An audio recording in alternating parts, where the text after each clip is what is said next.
dinosaur bang phôn côn cắt dinosaur này phun rụt lươn chỗ run nó ngay cho mình nhầm chi bang phôn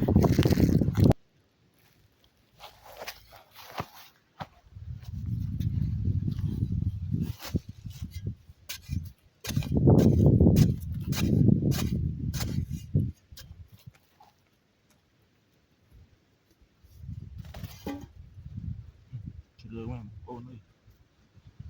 nó có này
wow chưa đỏ con bốn này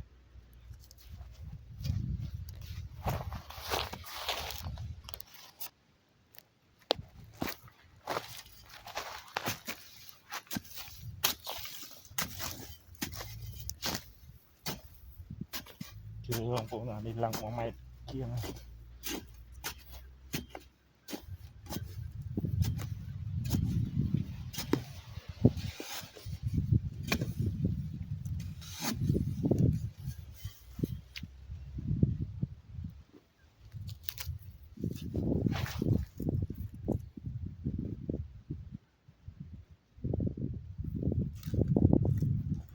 đó bang phôn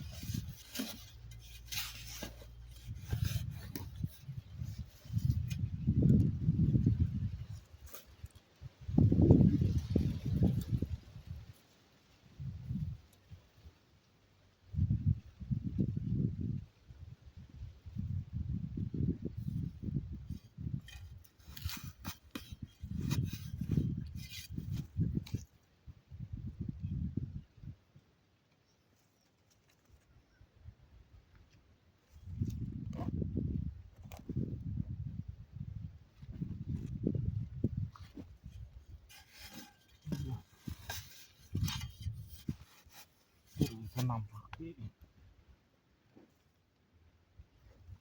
chung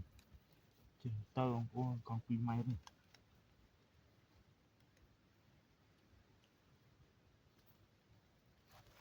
ô chưa đỏ